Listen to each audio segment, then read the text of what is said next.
Kita punya 3 jam untuk merecord ini. Jadi kayaknya kayak podcast biasa Ji. Jujur kayak kalau Rabu Remote itu karena tim, oh ya, belum, yang belum tahu, saya Syahrir, biasa dipanggil Alil. Saya studio owner, jadi desainer grafis yang punya eh, studio branding. Nah sekarang itu banyak desainer di studio, jadi bingung mah juga mau apa aku bikin di, kayak kalau mendesain kak juga kayak mendesain kak juga biasa kayak ada pergolakan dalam batinku, kayak masa masih mendesain kak, harusnya kayak strategi seminggu kerja atau apa kayak itu, kayak pitching jadi kayak ya daripada tidak ada biku kerja, ya mending begini mau deh hari Rabu lah kan ada podcast atau kayak sedang membahas sesuatu yang lagi tren terutama di industri desain grafis. Mungkin topik pertama yang mungkin akan bagus dibahas adalah yang lagi rame sekarang itu adalah apa, lagi rame sekarang ini kayaknya ini deh. Kalau di sini itu, studio apa, industri kreatifnya itu sangat-sangat terpengaruh, bukan bergantung sih, sangat terpengaruh ki sama F&B industri kayak coffee shop, restoran, cafe. Jadi karena kalau dapat ki satu klien yang dimulai dari awal itu runut ki, kayak bisa dikerja sosmednya, dikerja logonya, dikerja visual identitinya, bisa ki berlanjut panjang. Terpengaruh ki juga dengan event, kayak event-event selalu ki menyerap banyak graphic designer.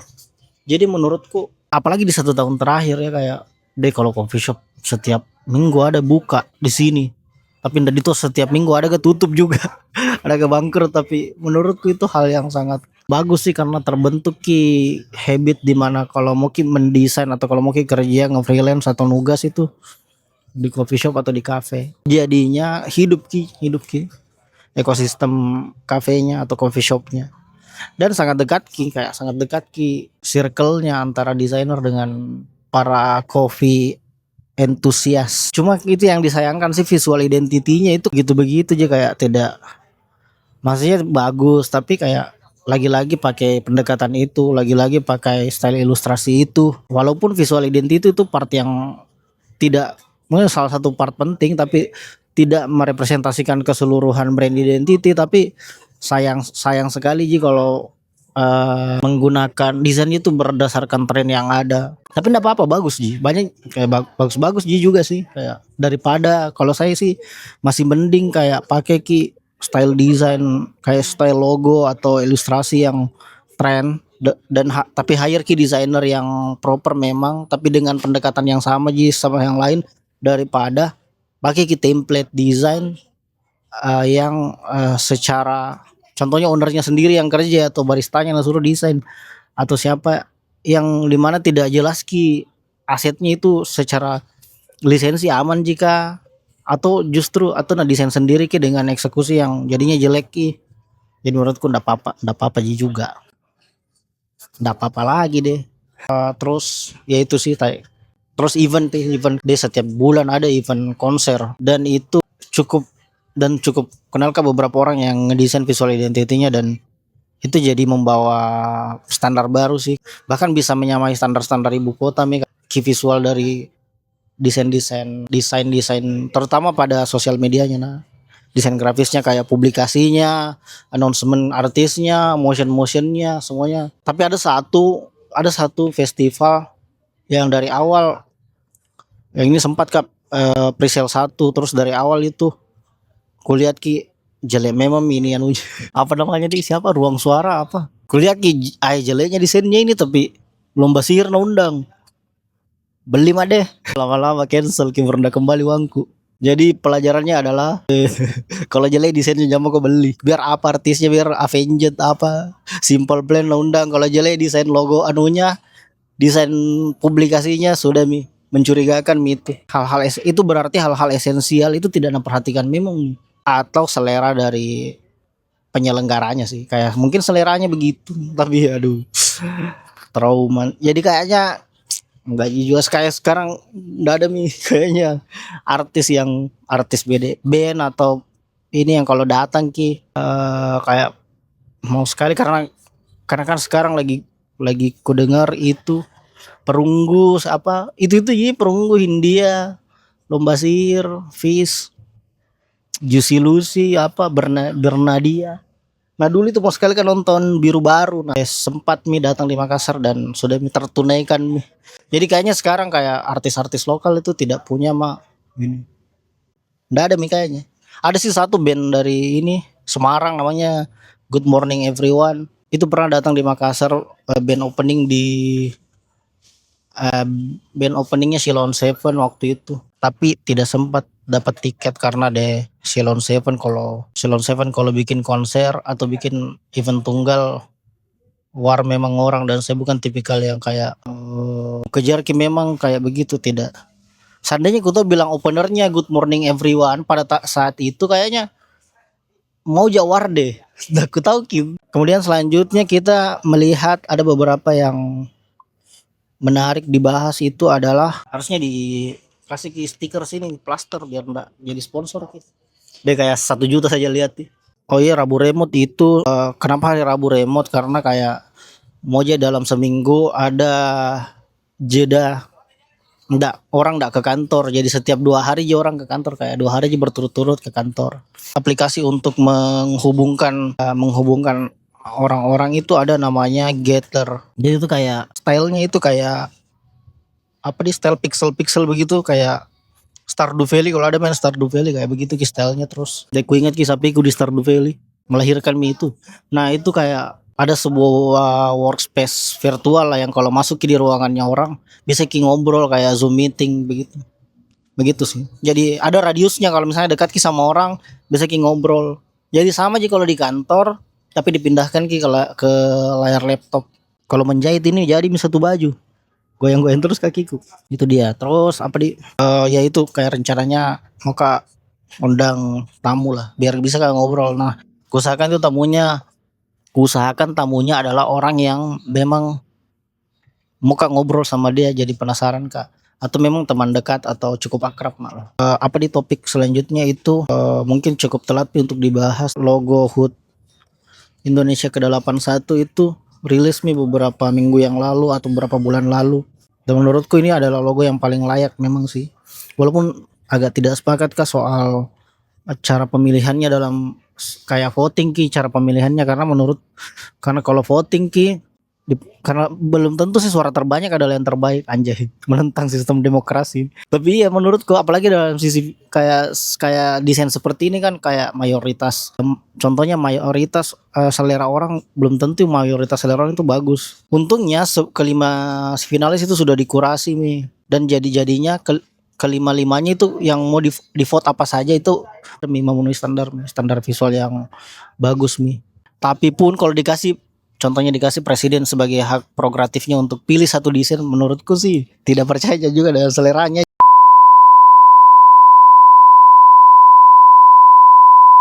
Dewan-dewan, kemudian salah satunya itu ada dewannya itu asosiasi yang pilih atau desainer senior yang pilih, terus ada kementerian, ada presiden, nah disitulah. Tapi bagaimanapun hasilnya sih, maksudnya logo yang terpilih itu bagus dan yang menurutku yang paling mending lah, bukan berarti yang lainnya jelek toh. Tapi ada sih yang agak menurut kurang sih. Kenapa ini lolos? Tapi kalau dilihat secara kayak visual identity secara keseluruhan itu bagus-bagus ki semua sih.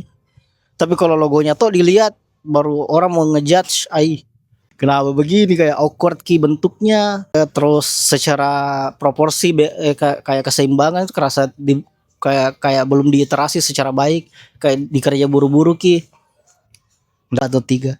Tapi kalau dilihat ki kan sudah kucek juga berapa visual identitinya secara keseluruhan, deh ngerinya standarnya. Kayak motionnya dikerja kayak bukan dikerja 2 minggu. Kan pernah aja ikut Adgihab juga dan menang. Terus yang challenge-nya sebenarnya Adgihab itu bukan mendesainnya karena jago-jago nih orang yang terpilih, tapi deadline-nya kasih ki feedback harus langsung, nggak bisa ditunggu dan itu cukup challenging. Jadi kalau perorangan memang susah ki, harus memang ada tim. Jadi itu bagusnya sih karena terkurasi nih. Terus apalagi dibahas, nah itu dia logo HUT 81. Dan kayaknya toh ada orang bilang kan logo terpilih tuh karyanya Fajar Novaria, logo yang ini. Terus ada yang bilang kayak logo ini tuh kayak kurang aplikatif, tidak bisa di-chat di Baruga.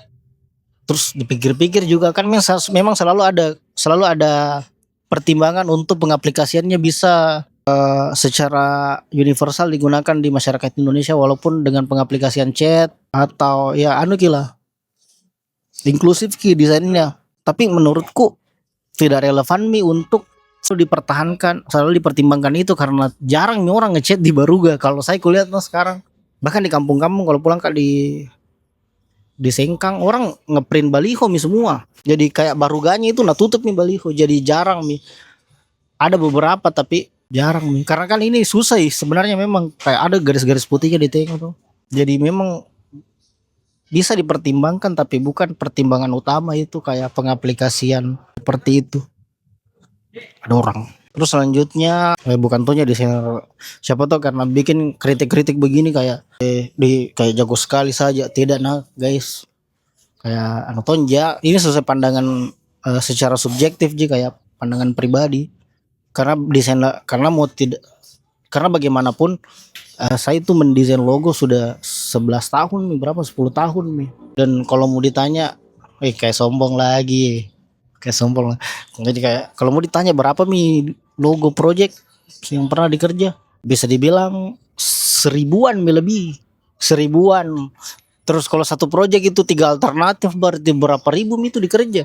Nah itu kehitung sejak 2023 sekarang 2026 pasti bertambah lagi. Seperti itu. Jadi setidaknya punya kak sedikit banyak pengetahuan untuk kasih pandangan soal logo desain. Apalagi ini logo yang penting sekali karena digunakan di seluruh masyarakat Indonesia. Itu dia. Terus lucunya pas baru rilis ki di announce gitu 5 logo deh, banyaknya tag kak. Banyak sekali tag baru kirim ki. Bagaimana pendapatmu? Aduh. Tapi nggak bisa memang sih, kayak mau ki judge ki juga, mau ki larang orang judge ki dari logonya saja. Nah Bumi di apa itu juga logo elemen utamanya, karena kan selalu kak bilang oh nggak bisa ki nilai sebuah visual identity itu hanya dari logo saja, karena konsep keseluruhan itu kadang penting ki untuk dilihat. Itu jadi kak kalau misalnya lihat ki brand yang kayak Type G saja, masa mau ki judge ki bilang logonya itu tulisan G pakai tulisan serif, kan tidak, harus ki lihat ki secara keseluruhan visual identity-nya itu dia bagaimana gitulah. Terus itu HUT yang menurutku bagus sih, logo yang layak untuk dipilih. Terus walaupun ya itu juga super grafisnya unik lah super grafisnya. Apalagi terus selanjutnya itu panas sih di sini. Kalau pagi-pagi di sini enak ki. Tapi kalau mulai siang panas sekali. Terus penuh di dalam. Terus enak juga kalau di dalam kak baru lama kak buka laptop. Padahal banyak orang mau duduk. Jadi mending di sini saja. Terus di sini juga enggak banyak orang dengar ki. Biar yang bisa dibahas. Oh iya bagus, ini kayaknya bagus dibahas deh, kayak platform-platform yang bisa digunakan untuk mencari klien. Yang pertama yang selalu kurekomendasikan adalah sosial media, terutama Instagram dan TikTok.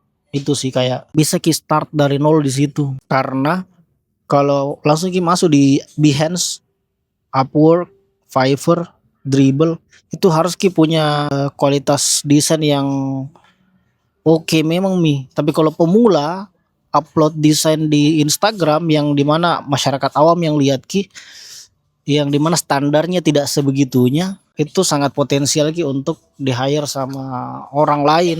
Karena apalagi di TikTok itu secara logaritma tersebar ki ke bukan follower tak. Jadi kalau upload ki desain di TikTok atau proses desain atau video pada saat kita mendesain atau menceritakan klien tak di-upload di TikTok, itu potensinya untuk dapat klien baru itu sangat besar ki. Sedangkan kalau contohnya di Dribbble atau di Behance kan marketnya Behance, Dribbble itu creative director atau brand owner creative director contohnya, yang dia cari desainer lain untuk lempar project. Pasti dia punya standar desain yang tinggi mi. Jadi kalau upload ke desain jelek tidak bakalan hire ki orang. Terus sangat bergantung ki juga sama profile. Kayak contohnya di Fiverr kalau di Fiverr sesak sekali mi. Jadi kalau rating tak masih satu atau bahkan belum ada ulasan toh, nggak bisa naik, susah sekali naik. Kecuali memang yang mau upload itu secara preview memang extraordinary ki atau brand-brand yang well known mi kayak Adidas baru mau upload ki jadi geek. Karena tidak ini ki. Jadi paling oke itu Instagram sama TikTok. Karena setidaknya orang-orang sekitar tak dulu tahu, terus karena di Instagram kan orang-orang sekitar tak lihat ki, oh mendesain gini. Jadi kepikiran kita jadi kalau butuh desain atau temannya butuh desain akan rekomendasikan ke kita. Jadi yang paling penting adalah di share ki, bukan platformnya. Di share ki dulu. Karena bilang Austin Kleon loh. Jago sedikit jiko sama yang jago sekali. Tapi jago sedikit ini sering upload. Jago sekali ini sekali-kali dia upload. Ya pasti akan potensi untuk di hire-nya yang jago sedikit jadi di hire pasti lebih besar. Itu show your work. Terus bagikan ki proses bukan hanya hasilnya saja. Karena proses itu biasa lebih lebih dekat ki lebih humanis ki kan apalagi di era AI itu. Kalau lihat proses tahun nah sketsa ki, nah vektor ki, baru nah mockup ki secara manual ini. Jadi lebih berharga ki valuable ki anunya desainnya. Jadi itu penting untuk bagikan proses. Itu sih platform. Terus kalau memang sudah diupload di Instagram sama di TikTok terus masih belum ada klien datang atau sesekali orang ngechat dan memang harus kurekomendasikan platform yang paling bagusnya yang pertama itu Upwork. Tapi Upwork butuh ki modal karena beli ki connect untuk submit proposal. Tapi Upwork cukup tidak tergantung ki dengan profile. Jadi kalau ada portofolio tak dan bagus bisa dilampirkan di setiap proposal yang dikirim. Karena Upwork itu sistemnya kayak klien yang kirim brief, desainer yang submit proposal. Beda dengan Fiverr. Fiverr itu kebalikannya, desainer yang buka etalase, klien yang cari desainer ketika dia butuh sesuatu. Jadi lebih pasif ki Fiverr sebagai desainer kita lebih pasif ki, sedangkan Upwork itu sebagai desainer kita lebih aktif ki karena submit ki. Nah kalau submit ki proposal butuh ki connect. Nah itu connect akan habis ki dan bisa dibeli. Nah itu pay to win juga ya. Tapi ada orang yang kayak memang sedikit jina beli connect. Tapi memang bagus sih portofolionya. Dapat aja klien. Nah di Upwork itu retention kemungkinan dapat ki klien yang secara jangka panjang bekerja sama ki itu besar ki. Kalau di Upwork terlalu sangat sering kan dengar orang dapat klien setahun 2 tahun kerja itu klien. Jadi dari awalnya bisnisnya buka sampainya sampai sekarang handle kebutuhan promosinya itu masih dia yang kerja itu. Dan sering di waktu awal-awal nge-freelance itu sering dapat klien di Upwork, tapi kan harus kepilih Upwork atau Fiverr. Nah karena Fiverr itu langsung masuk orderan ya kupilih ke Fiverr untuk karena kalau ada masuk orderan harus dikerja di Fiverr itu gitu. Dan itu sih saya masih rekomendasikan untuk kayak relationship yang secara direct itu akan lebih bagus ki. Karena kalau di platform ki yang pertama kepotong ki tax ki pajak platform, terus akan murah harganya kan kalau platform itu murah ki, kecuali mungkin di Dribbble atau Behance atau di Fiverr Pro $500. Kalau di Fiverr biasa atau Upwork itu di bawah $500 ki projectnya. Sedangkan kalau klien langsung toh saya ketemu ki brand identity mau dikerja, itu kan bisa besar sekali nilainya kalau memang kliennya ngerti toh seberapa penting itu dan mau membayar. Baru-baru kemarin meeting sama klien, ketemu di cafe samping studio. Datanglah klien, kejanjian di jam makan siang, terus datang duluan terus datang kliennya. Dari kliennya kelihatannya itu kayak ibu-ibu pejabat. Terus dia mau desain logo visual identity bisnisnya lah. Kayak bukan dia orang yang kayak irit-irit kelihatannya kelihatan irit, kayak pasti ada budget lah. Terus bisnisnya itu secara investasi MM-an ini bisnisnya. Terus dia mau desain logo dan brand identity. Logo awalnya dia bilang kayak logo tapi aku bilang nggak impactful kalau logo bu, akan bagus kalau visual identity secara keseluruhan. Contohnya seperti ini. Jadi kalau ini jadi terbentuk ki persepsi masyarakatnya sesuai persepsi market dengan apa yang kita mau sesuai positioning brand. Aku jelaskan lah panjang lebar, aku sediakan contoh ini. Terus dan memang kebiasaanku kalau ketemu klien ini tidak aku sebut hargaku di secara langsung, pulang baru aku kirim ke invoice-nya atau proposalnya atau quotation-nya tuh. Dan pas ku kirim quotation-nya, nggak bilang ki, sorry suamiku merasa ini mahal sekali. Jadi kita pending dulu. Jadi karena ini mahal sekali. Aduh, gue bilang mana di. Kadang kupikir juga kayak klien-klien seperti itu sebenarnya butuh untuk tidak ngepi. Kadang tidak ngeki bilang sepenting itu ki. Contoh apalagi kalau F&B nah bikin tuh yang dimana banyak yang bisa didesain, terus bisa berkolaborasi ke desainer sama arsiteknya. Nah itu yang kayak resikonya resiko studio owner ketemu klien yang pertama itu tidak terlalu suka juga sebenarnya, kayak ada orang. Yang pertama itu yang bikin cukup kesal adalah kulangkan waktuku sejam 2 jam dan berbasa-basi. Sebenarnya membahas tentang proyeknya 30 menit tapi basa-basinya kayak apa Kak, umur berapa anak tak? Oh iya di mana sekolah? Oh iya ini apa? Oh di mana kita tinggal? Itu yang biasa sejam dan saya kurang jago sih yang begitu dan kurang dan cari ke momen di mana oke Pale nanti saya kirim proposalnya, saya balik dulu. Itu cari ke momen sampai sejam 2 jam karena cukup nyaman nih juga untuk ceritakan soal ininya bisnisnya. Dan pas ku kirimkan nih ya begitulah, bukan rezeki. Jadi ketemu klien secara langsung pun langsung kelihatan di sengkang. Ketemu klien secara langsung pun tidak menjamin bahwa proyeknya deal. Nah, aku tuh mungkin jadi itu. Terus proyek yang sekarang dikerja di studio adalah proyek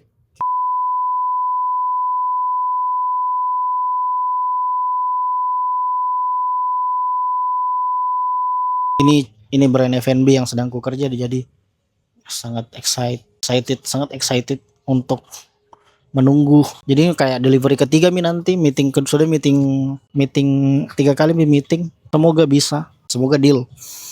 Yang penting sih sebenarnya bukan soal cepat selesainya, tapi semoga selesai ki hasilnya bagus ki. Jadi bisa enak di share. Karena kadang-kadang ada project yang kayak besar nilainya, cepat selesai, tapi jelek ki karena kliennya kirim referensi yang kurang oke,